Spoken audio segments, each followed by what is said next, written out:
Hello, my name is Pikiss-Chris, I'm Bastardswordsman. and this is the latest episode of Scenes from a Podcast, and we have been gone a while because we have both been very busy.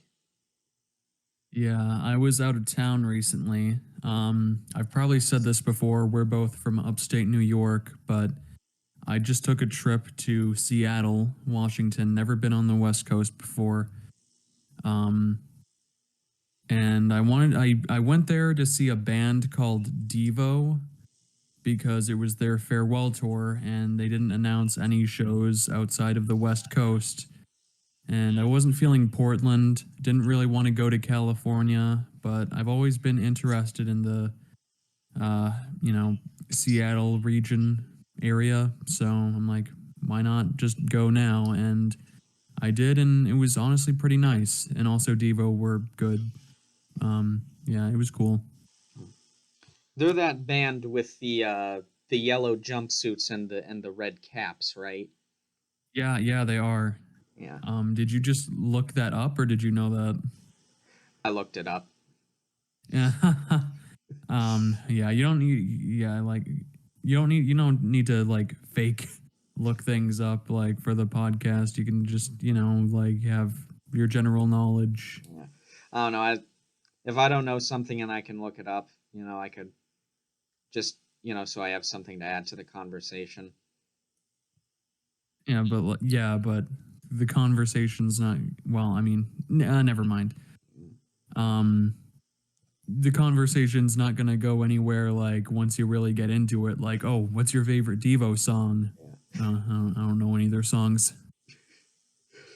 My favorite of their songs is Ocean Man. yeah by uh it's uh Who Dat Girl by Flo Rida. That's my favorite song from their discography. So side tangent, Flo Rida is awful. His music is awful, but the name is low key kind of fire because obviously Flo Rida is just Florida, but it's also Flow Writer and Flow Rider, like as in like he writes the flows, but he also rides the flows. Yeah. So it's like a quadruple entendre. It's actually a Never clever name. never thought of it that way, but then again, I'm not that big into Flo Rida. Yeah, I mean, me neither. He has like a song called "Whistle," and it's just it's just a euphemism for like getting his dick sucked. Yeah. But it's not like a tip. Like it like tries to be coy about it.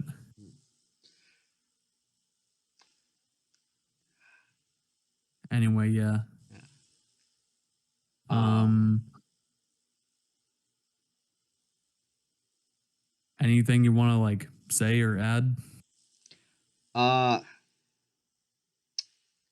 so I haven't been to new places. I think I said this a couple of times. I work in news. I work at like a local broadcasting station. We just installed like a whole new system, basically, like okay, so basically, everything that we put on air is controlled by this device called the switcher.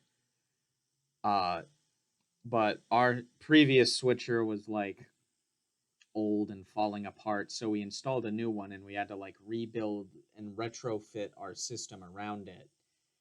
And it's been a learning experience, you know? Yeah, Yeah. Uh can't really go into details for legal reasons, and also because that's fine. like I don't even know how much people would understand, but like basically we've been having a lot of technical hiccups, and actually yesterday one of our senior directors had to like take the day off because they were like having health problems because they were so stressed. So yeah, Uh, fun times. such as work. Yeah. Remember, if ever you have the opportunity to get into the news business, reconsider and look for other options. Yeah, I have a friend who wanted to major in journalism, but his other friends convinced him otherwise, and he doesn't regret not going for that degree now because he realized, oh yeah, that would be a terrible idea, and he would not be making a lot of money off of that most likely. Yeah.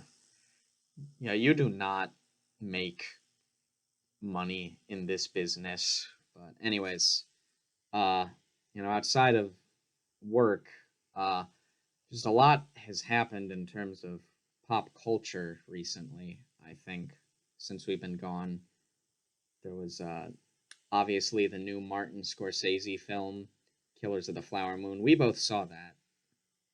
It was very good. Yeah. Uh, Um, do you have any more detailed thoughts on it aside from that? I will say I do think it's funny, like I'm not the first person to say this and I'm not the last, but it's really weird how people come out of the movie saying that like it's apologetic to Ernest's character when like Spoilers. yeah, uh basically the character Leonardo DiCaprio plays, he's based off of a real historical figure. He's Yeah. he's like a villain protagonist in the film. It humanizes him, but it's never sympathetic towards him. And Yeah, I you're not ever supposed to think he's a good guy or anything. yeah, it's like watch the movie, but like the people who are like, oh, Scorsese is promoting these things, like no, this is a clear condemn he's condemning it. Yeah, I don't think Scorsese would make a movie about like the ethnic cleansing of the Osage Native Americans, the Osage tribe, just to be like these white people were the good guys. Like that would be really uh like really awful story. And Scorsese is always like, had like, films that are like, about like very anti um imperialism and all that. He's always been really left leaning, it's so obvious when you watch his films. So I have no idea where like all this criticism of like he's depicting these things, so he's in support of them comes from. It's just asinine to me. Yeah. Um More importantly, Scorsese did a what was it crap, a movie bracket where he picked like, Oh yeah. movies over the other, and he picked fucking Birdman over The Good, the Bad, and the Ugly. Based. Like, um, yeah, that was a shock. Yeah. Seems kind of like an opinion like a younger audience member might have, but I don't know. I yeah, mean, I'm a younger audience member, so admittedly, but like I saw both of those films, and you know, uh, I just felt like it's like this the slower pacing of The Good and the Bad and the Ugly sort of like killed the momentum of it, because it's it's like a western, but I feel like its name is more recognizable than like any of the content in the actual movie. I could not remember a thing that happened in that movie. there's a good guy, there's a bad guy, and there's an ugly guy, Yeah. and they stare at each other and they go blam kablooey Yeah. bang. Honestly, the little like whistle, I remember. That's the only thing anyone remembers from that Wow, movie. wow, wow. Exactly. I Well, well, the soundtrack is amazing and one of the best soundtracks probably to any film ever, at least in my opinion. Yeah. I don't know. Obviously, it's I'm just joking around, but yeah, I think the movie is really good, and I would yeah, personally pick it over Birdman. But yeah. just a silly comment that I saw people like making, and I think like Scorsese ended up like taking it back. I He's don't know. like, I didn't know what I was doing. Yeah, he sort of did. I don't even think he like recognized some of the films that like he was picking. Like He definitely did. yeah, Like, what do you he. think he didn't recognize? I don't think he recognized Frozen for starters. Of course, he recognizes Frozen. He Well, had like he probably took his granddaughter to see it or whatever. I mean, I don't. I don't think he retained much information out of it. I don't God know. I bless him. mean, uh, I don't. He's not. He's old, but he's not senile. I'm not saying he's senile. I'm saying he prioritizes what information he keeps in his noggin. I don't know. I mean, I remember well, okay, no, I don't really remember much of what happened in Frozen, so never mind. Exactly. But anyways, if it was like any other film, I would have questioned it too. But at least Birdman is like a good film in its own right. So you know, Yeah, he picked a Lars von Trier movie over Pan's Labyrinth too. yeah. Well, he's free to have his opinions, don't you know? Granted, I've that's one of the ones I haven't seen, and there are a couple von Trier movies that I do like. I'd recommend Dogville and Europa. Those are really good movies. Yeah. But You did not yeah, like Nymphomaniac, right? no, I actually really hate that movie. Yeah. I think I saw it, because the cover Yeah, you told me.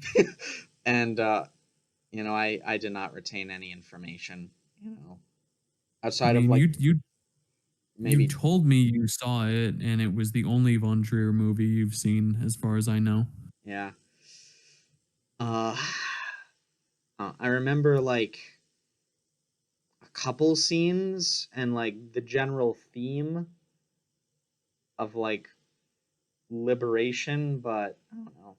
Didn't really resonate with me. Mm, yeah. Um.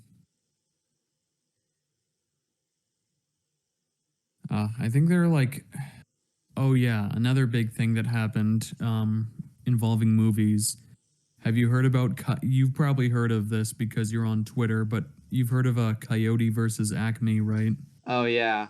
Uh that was John Cena's film.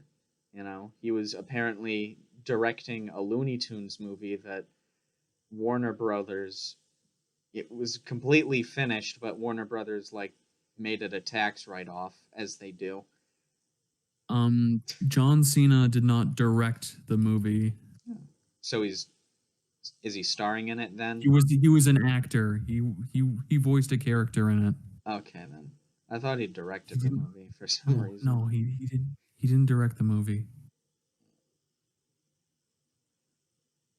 Um, but anyway, um, so there were like a bunch, like some people like actually saw the movie, like Phil Lord and Christopher Miller both saw it, who are the Yeah. guys who did the Lego movie. Um, and they said, "Oh, it's amazing and it deserves to see the light of day." Oh, they also did 21 Jump Street. Side note. Um, I haven't seen that one. yeah, it's a very juvenile, but Is it I enjoy that movie. is it this is gonna sound dumb because most of their films that I've seen anyway are like animation. Is that one live action? Yeah, Okay then. but anyway, yeah, those guys said it was really good, and a lot of other like some like big actors and directors like said no, it should be released. And there was even a congressman that like wanted to like investigate like the Warner Brothers like practice of like not releasing films for tax write-offs. As it should be. Yeah, I don't know if anything has come of that or if anything will come of that, but I hope it does because that's just such an awful practice. And like I don't know, regardless of whether the film's good or not, like it's just like really disgusting to like work on a movie then not release it just to like not releasing this piece of art um just so you can avoid paying tax dollars. Oh God. So many people in the movie industry just do not Don't care about movies. do not fucking even want to make movies. It's Yeah, insane they to just me. want to make money. Yeah. um I'm sure that like it's definitely the same in other like countries, big you know uh their equivalent to studio systems. Well, no, not their equivalent. Other countries have like big studios, but Yeah. I'm sure it's the same in other countries too. But I feel like in the U.S. it's especially like I don't know, cynical. Yeah. And it's the whole laissez-faire capitalism thing. I don't often put on the "we live in a society," cap, but like, You don't often support Karl Marx, but yeah. this one time. This one time I am against the not at all controversial thing to be against. Yeah. I'm a very Yeah. principled person. They were looking to sell the rights of the film to another studio that would probably actually like release it, even if it's just like for streaming. So at least that would be cool. But I don't know. Even streaming services are kind of because if they decide to take off a film that doesn't have a DVD or Blu-ray release, then it's unless you pirate it, it's basically lost media. Yeah. What gets me about even that though is that it's like why not just sell the rights to all the other movies you wrote off as tax write-offs, Is just like I'm not sure about that. I would need to do more research for if there's any like reason for that. oh my God.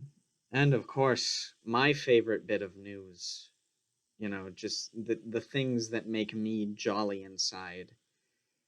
A new live action Legend of Zelda movie has been announced, and it is going to be produced by the man, the myth, the legend, Avi Arad. Um, Ooh. let me make let me see. Okay. I mean, I don't think the producer really matters though. I mean, and I mean he also produced like Spider-Man 2 and Into the Spider-Verse. Yeah. So, I don't know. He's produced pretty much every Spider-Man movie, and like I think Yeah. a And good ch- Morbius. and a good chunk of the cartoons and Morbius. Yeah, uh, I'm sure he'll find a way to like work Venom in to get Link in the Venom symbiote, but uh, I think you're focusing on the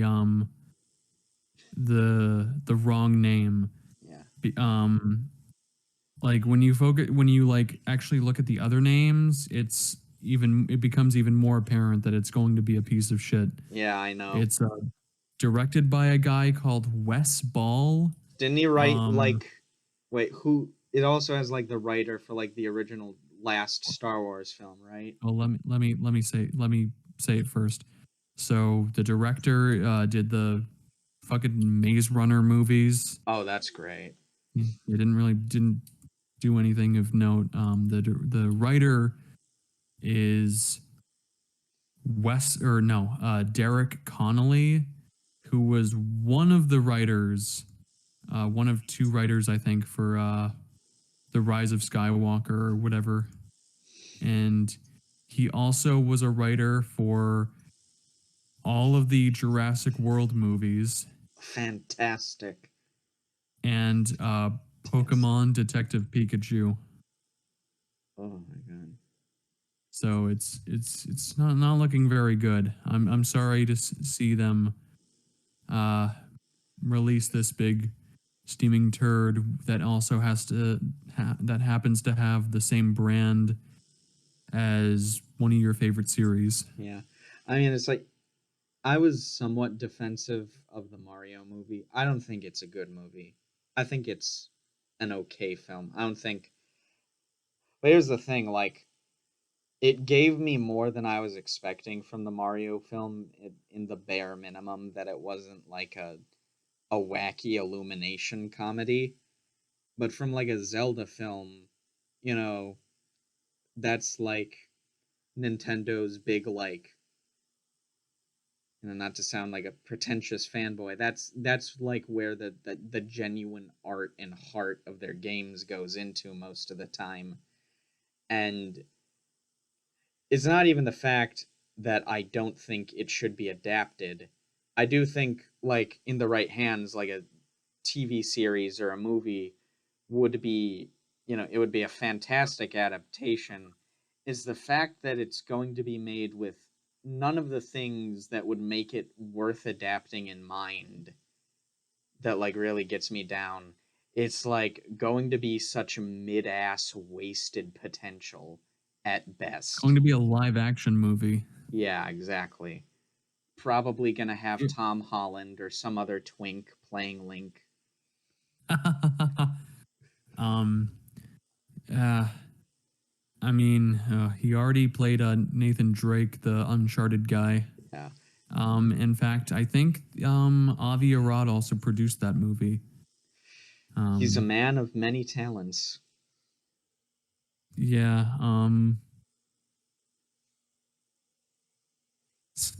Like I think like a Legend of Zelda movie could work. Like if you make like this sort of like side thing, like obviously the plot wouldn't be like extremely elaborate, but like a sort of 2 hour like sort of its own original like spin on the story. Like you can do a lot of things with the Legend of Zelda brand, and the games have like they have like alternate universes or whatever. Like there's Wind Waker, there's Majora's Mask, Twilight Princess, Skyward Sword, Breath of the Wild. Like they do all sorts of different things, and you can have different tones and all that. And they could make something really interesting, like have Link in this like new setting and like meeting these crazy these villain like this villain with some crazy plan, probably just Ganon though, and Yeah. I don't know, have this like world with its own backstory or whatever that you can flesh out over the course of like a couple hours. And you know they could like I think a Legend of Zelda movie could work, preferably animated, and it would have to take itself relatively seriously, like maybe like some sort of like not like Marvel humor, but some sort of like gags here and there, but more serious than the Mario movie. Yeah. But yeah, I have no faith that this will be a good movie at all. Yeah. This movie's going to be awful. It's going to be awful. And that's why I will not be seeing it. Yeah. Like, I don't know. I don't really have any feelings about it. I'm used to ignoring new big IP movies. Yeah. Speaking of which, the film we're talking about today, definitely not a big blockbuster. You want to introduce it? It actually no, it kickstarted the hit Possession franchise. Around the same time The Empire Strikes Back came out. Definitely from the age of blockbusters. No, I'm just kidding. It's just a standalone movie um, called Possession from 1981, directed by Andrzej Zulawski. It's a Polish film um, set in Germany, and it's in English. And basically, the film is about this couple played by Sam Neill and Isabel Adjani. And, they're going through little rough patch, and it looks like they're, splitting up. And um, the husband suspects his wife is cheating on him, and things get a lot crazier from there. And yeah, simple premise, but gets really crazy. uh yeah, what did you think of Possession? I'm gonna be honest. I There are some elements I like about the film. I liked Sam Neill's character, or more so like the way Sam Neill plays the character. Uh, he's sort of teetering on the edge of like average Joe kind of guy, while also having him be slightly off kilter in a way that doesn't feel overbearing. Uh, I do think that the the man that his wife is committing adultery with is a very strange bit of comic relief. Just this weird, esoteric new age, weird. He's a German guy. Uh, yeah. Um, Beyond that, um, I think this film I wasn't in its target demographic.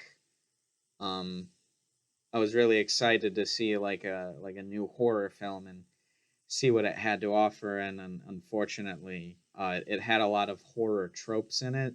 Not necessarily like jump scare slasher trite, but it did have a lot of tropes that I'm just personally really annoyed with. I don't think this is tropey at all, really. But I can definitely understand why you wouldn't gel with this film, but I would say this is like not only one of my favorite horror movies, but also like just in my top 10 films just from the 80s, like period. Um so the director is from Poland, and so you know it, being from Poland at this time, definitely comes with a lot of political baggage. He was born, I think, during the Nazi occupation, and Poland was like still under communist rule during this time. Um, and I think like part of that, like, sort of comes through because you said Sam Neill's character is an average Joe, but he's supposed to be a spy, so he's not really Yeah.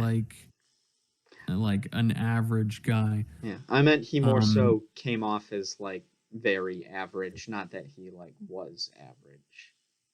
yeah, I mean, the director has like went through a divorce, so this is like considered like basically one of the big divorce movies.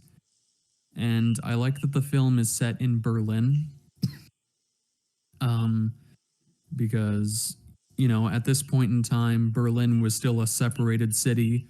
Germany was two countries. West Germany was a democracy, East Germany was communist, and Berlin was also separated into, the different sectors and it was occupied by different countries. And I think that adds to, the theme of divorce and separation. Like they're literally in a separated city in a separated country. Um, and like I don't know, like the film isn't really like very coherent, but I think that's what I really love about it. It's just this like wild, insane, just burst of insanity. And what I love about the film most is probably just like one, the performances, and two, the camera work, and basically how the actors, act along with the direction too. But like like both of the big leads are just like going absolutely crazy. Like like it's funny to think that Sam Neill would be in Jurassic Park and like 12 years after this came out, because he's shouting, he's angry, he looks fucking ragged at some points, He beats just like his his body wife. language. Yeah, he beats his wife, he screams at her, he kills a guy. And like I don't know. And of course Isabella Johnny, who plays the wife, is also going crazy too. I actually like her performance more than Sam Neill's. Um, but like like I watched this film for the first time with a couple friends, and they just knew the title, and one of them assumed, okay, possession, like, is going to be like an exorcist type of possession. And I think that definition definitely plays into, the film and themes of the film, like feeling like, oh, this person that you were in love with and who you're married to feels like they're possessed by a demon, like they're someone else. But it's also about possession and the other sense of the world, like Like, about I like wanting own you. control. Yeah, like wanting control over the other person, and all that. Like, I don't know. I just find those ideas very interesting. I don't know. I'm always very not very good at like off the cuff talk, but I feel like I have a lot to say about this film. Um, yeah. How about you go and say something? Yeah. I do think I find the themes of the film more, and like the background political history more interesting, like, than the actual subject matter of the film itself, like what's actually in there, you know. Yeah. It's a competently made film. It's got good good camera work, good lighting, actually really good creepy, you know, unsettling lighting in the scenes in the wife's apartment. Uh, Good acting, They're like, etc., etc. What are you they're gonna say? they're like there are shots where like of characters like from far away in these big empty rooms, and then there are ones where they're like really uncomfortably close up to the camera, and it like kind of goes between those two extremes, which is interesting because it combines the feeling of loneliness but also of like what being in like a toxic relationship can feel like. It can also feel overbearing, Yeah. and it's just like sort of like between the two extremes, like showing how they're both sort of unbearable. Yeah. Yeah. I think, like, for me the biggest problem is that, like, is is that, like, Sam Neill plays a much more subdued, like take on an abusive husband than than the actress, I'm sorry, I forgot her name. Isabel Adjani. Yeah, Isabella Johnny. Then how she's like directed to play the wife character. Um, you know, I found her kind of like like it's not just the acting, it's also the writing. Like Sam Neill is a very like two-faced scumbag basically, you know. He's angry, vindictive, and violent, but he also like wants to play the part of this sympathetic, understanding husband. You know, right after like he assaults her, he doesn't like the fact that she's committing adultery, even though he has also been committing adultery with another woman for some time. Uh, he's he's perfectly okay with like just outright replacing her, you know, after a while, after he acclimates to the idea of like a doppelganger look-alike, you know. And that, spoilers, that adds some irony to the end there. Yeah. You know, I feel like he's a scumbag, but he's a three-dimensional realistic scumbag. The wife just comes off as like this caricature of like the hysterical woman, like outside of the fact that, Well, it's also from Sam Neill's perspective. yeah. And I feel like a more evened perspective of both, I guess. I don't know, because to me, like, it felt really hard to sympathize and to like understand this person and to like take them seriously, because, you know, in real life, you know, what is happening to them would be horrific, but in here it's just like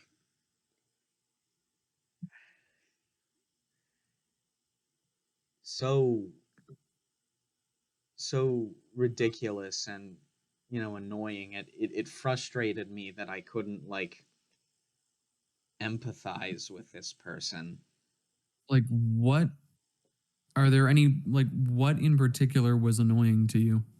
I don't know. I felt like the screaming, you know, during like the breakdown scenes, especially like the one where she flashbacks to her miscarriage, was, you That's know, like my favorite scene in the whole film.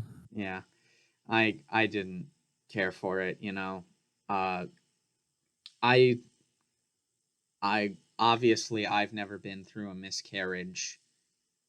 Uh Well, I think it's not supposed to be realistic, and there's also like the sort of demonic like intent to it, because the baby, like, she has the miscarriage right after, like, praying to Jesus. So it's like possible that it could be like a metaphor for, like, oh, a demon baby or something yeah, that she was actually being cleansed of or something.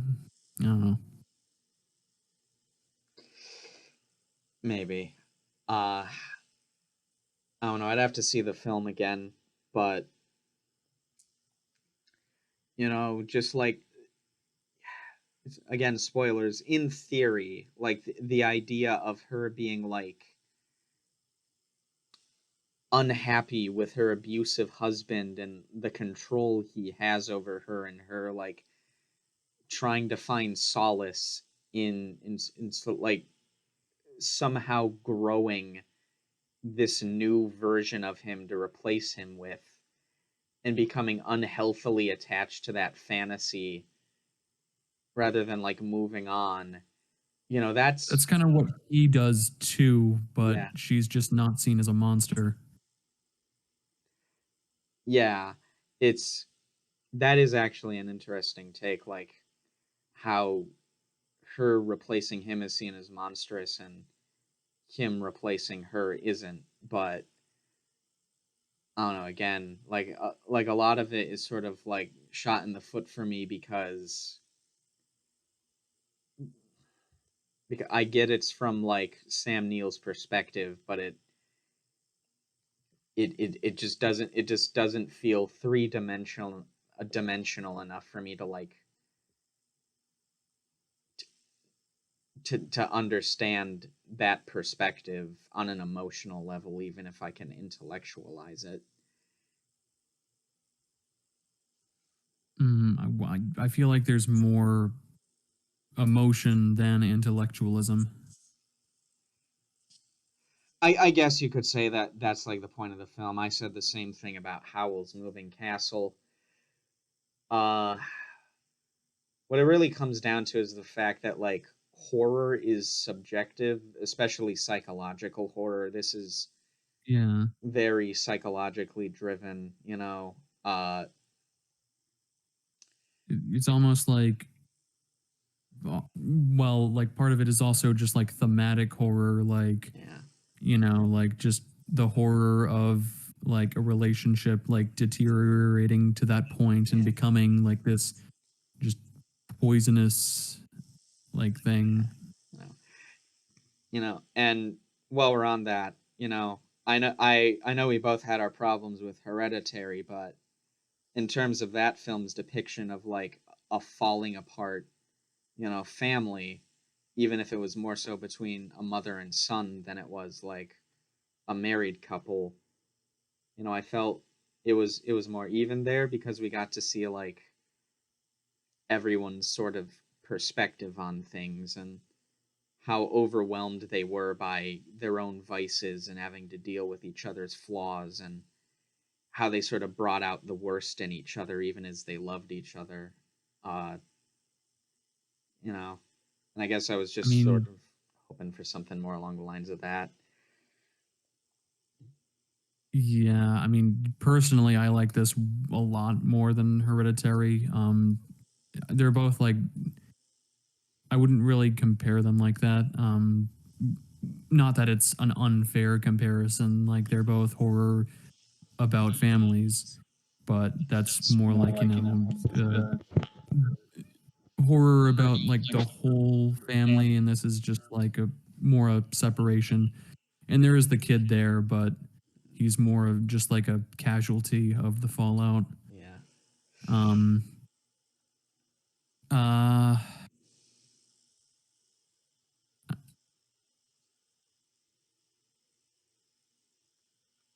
I mean, I don't know. I feel like the wife being like, she's sort of like meant to be at like arm's length, and you're not supposed to know everything about her because that like it's also about like men's suspicions of women, and how, oh, like, I don't know, like sort of just how men see women as irrational. Like I don't think like I Like, can't really put it into words yeah. I right. definitely get what you're saying, uh I can definitely see how you could see the film in that way. For me personally, I'm just like really, like, any regardless of the quality of the film itself or any like merit it has, I'm just really annoyed by like the hysterical woman trope in general, even if it is like used thoughtfully or as like a deconstruction. So I feel like the what you're saying can come off as like unintentionally misogynistic. Like, oh, this hysterical woman. I don't blame the English language, okay? Because I don't really have much. I don't have like other words on how to like to like put it She, in. she's also literally like a foreigner, at least from Sam Neill's perspective, because it's a French actress, and that adds to the sort of alienation, and like, oh, she's almost like a different creature, like because you know I don't know. I thought he kind of stood out as like the only like, you know, American, you know, Well, yeah, like literally hero. everything there is foreign to him. Yeah. So yeah. Uh, you know, Is there anything like? Is there what did you enjoy, if anything, about the film? like I said, I liked Sam Neill's performance. I felt like he was a very, just like interesting take on like a scumbag abusive husband. You know, he's one of those like he's not completely unsympathetic, but it's like again we were talking about Ernest from Killers of the Flower Moon, like his humanizing moments make like his monstrous moments all the more monstrous. Like he's a really good attentive father, yet also just like this possessive, misogynistic, controlling douchebag. Mm, Yeah, um, who's also willing to commit murder, and yeah, frame it as a suicide. I'm surprised you haven't mentioned the ending yet because um the friends I watched this with were completely on board with the film, but then when they saw the ending, they were like, "What?" Mm. Yeah, I sort of spoilers, I guess. The sort of I mean, twist. we've been spoiling Yeah, the film the whole time, but yeah, but the sort of twist at the end, just because the film was like building to it, I guess, with like first it introduced the idea of him finding, like a look-alike for his wife. I think I they're mean, played like the very last scene. the oh Like like even I'm like not entirely sure what it's supposed to mean. oh, you mean when like she's looking into the camera, he's behind her, and there's all of Well, that. just the whole point when it's like at the house, and then like the kid is like the doppelganger shows up, and the kid's like, "Don't open it," and then he like goes to the bathroom and goes into the tub and immediately dies. I gotta be real with you. I think that was just put in there for the sake of creep factor. Uh, I mean, there's like no, it definitely has like more underlying meaning because when the kid dies, there's the sound of like, falling bombs and shit. yeah. I I'm I'm thinking like on a textual level that's like a metaphor for like the sort of the frequent warring Yeah, in Poland that's why and I kind of brought up the yeah. Poland part. Like, Yeah. obviously, but Germany was also firebombed, and Yeah. you know, that also like caused you know, the split of Germany and the split of Berlin and all that. I don't know. Yeah. Um, I kind of like get.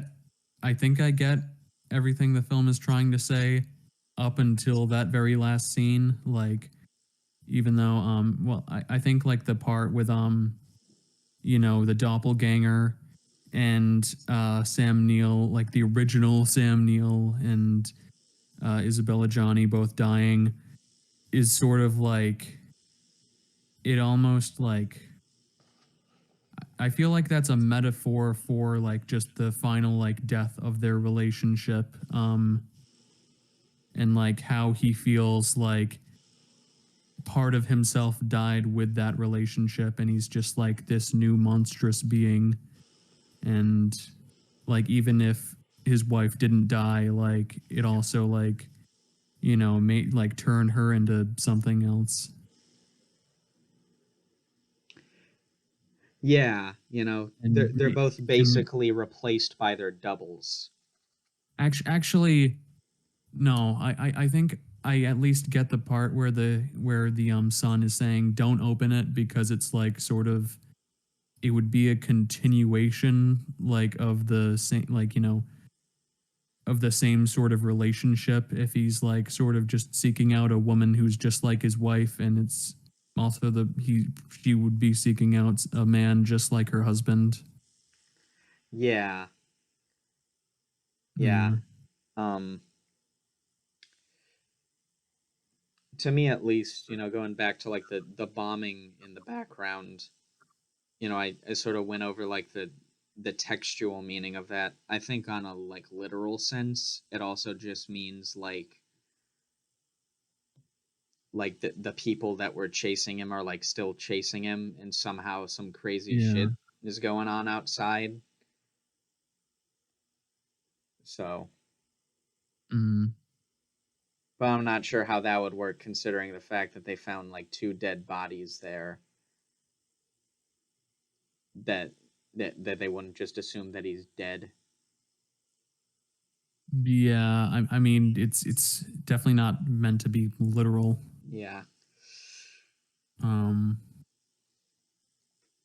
um, I saw one other film from the director, um, called The Devil, which was interesting, and it's like also like it uses like supernatural elements like as a metaphor.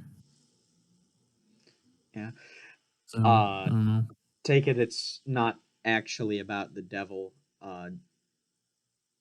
Well, it like there is a character who's meant to be the devil, but it also is just basically about, corruption and all that.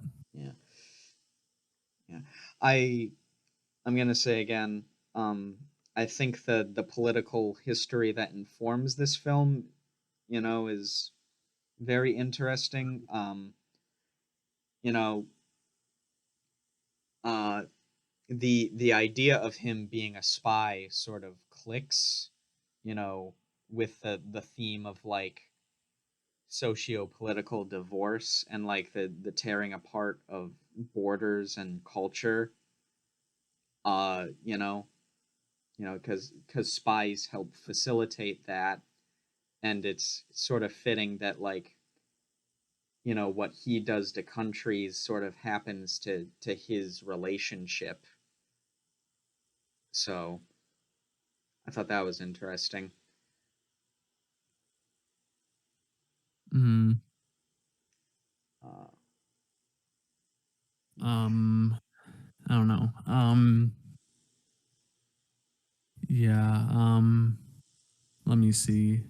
I'm like thinking of other films we've talked about. I feel like this is like a reverse of The Empty Man, but I mean, where like I didn't care for that film that much, but you really loved it, and you don't really care for this, but I love this, but I don't know.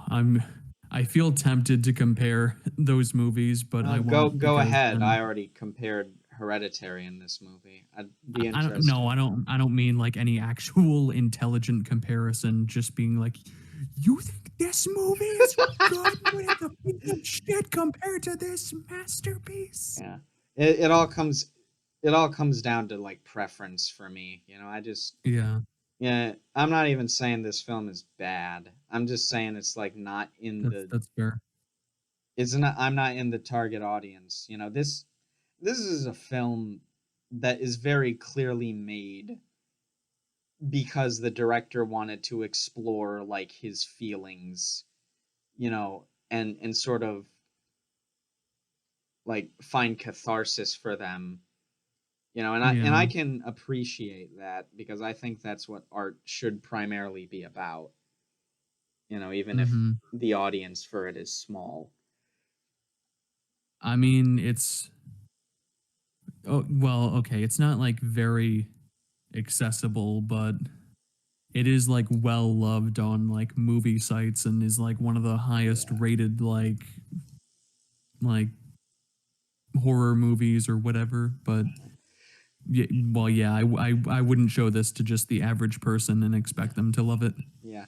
I mean, I think it should be clear by now. I have pretty normie tastes, all things considered, and like film. So, uh been trying to Well, expand my horizons, but you know.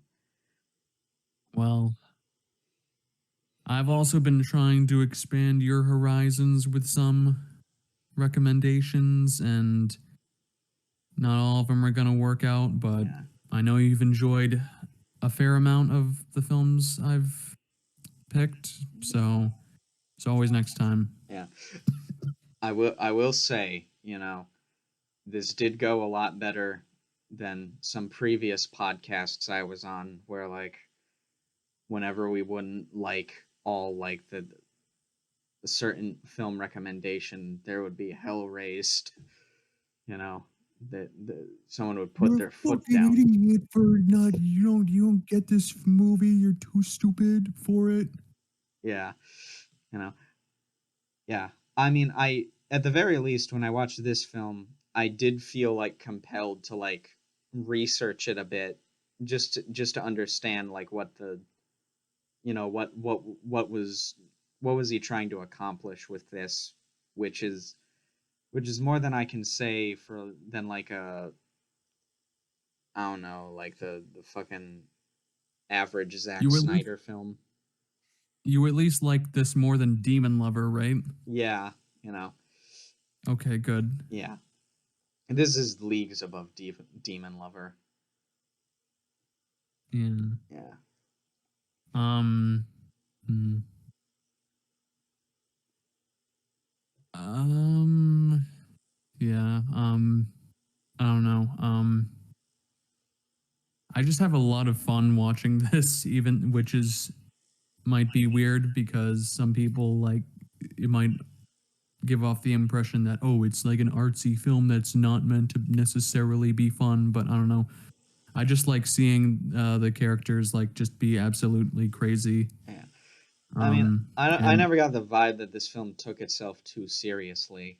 Again, there's a strangely comedic quality to the way like people play off each other, you know, like maybe very darkly so, yeah, but yeah, I mean, I don't know.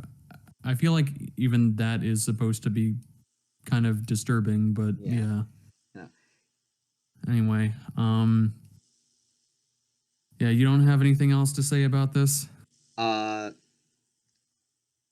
it's not anything major, you know, I feel like all the major points have been hit. I just wanted to say that like the the creature design of the doppelganger, you know, in the moments before it like Yeah, fully forms into like the new Sam Neill, you know, the new Alan yeah. Grant. I thought it was a genuinely creepy design, you know. Just there's something to be said about things that don't necessarily look dangerous, but they do look like Exist. they shouldn't exist. Yeah, you know, that thing does not look dangerous, but it does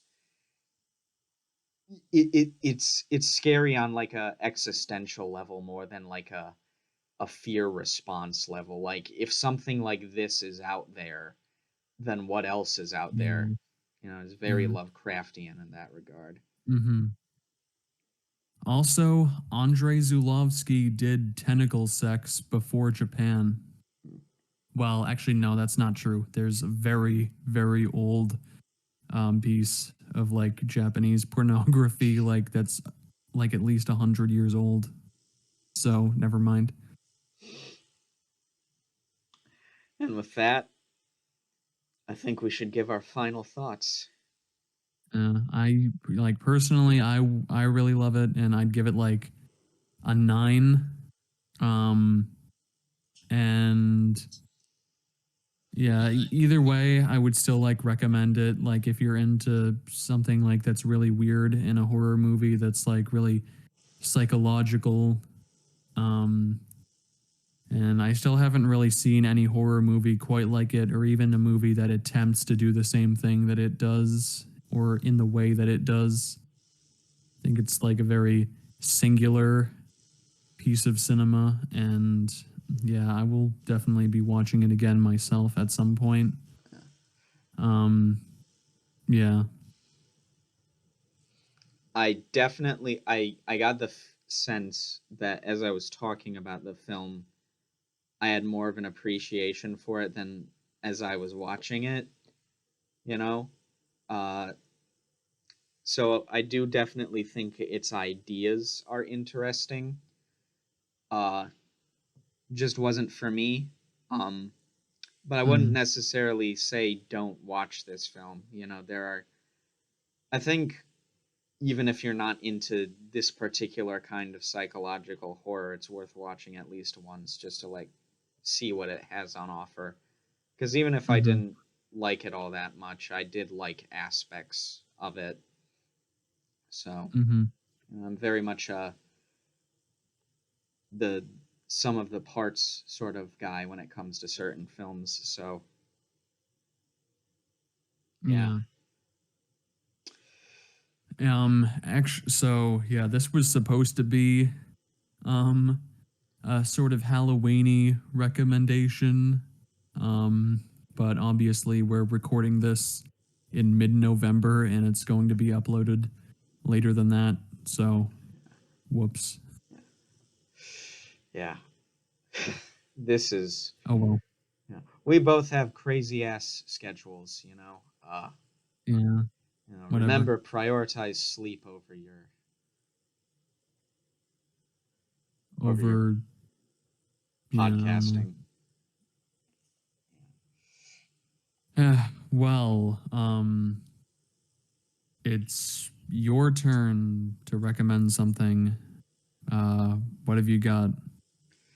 Uh, because last time, uh, you let me pick between two different movies. I'm thinking I'm gonna do the same thing here.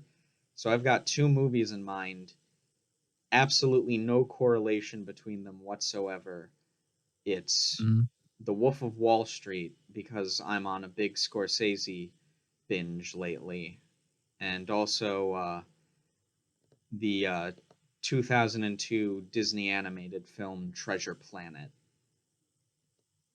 mm, well, I think it would have been more fun if you didn't just give away what they were, Oh, and just left me to guess. But um, don't really feel like watching um a 3 hour movie for next episode, so I'm gonna go with Treasure Planet, especially since I don't think I've seen that since I was a very young lad. yes. So All yeah. right. Yarg me mateys, we be heading off to the planet of Martin Short in the future. Be seeing ya. All right. That'll be fun. So yeah, if you don't want to get spoiled on Treasure Planet, watch that before next episode. Yeah. Be have fun, be safe. Peace. Practice safe sex.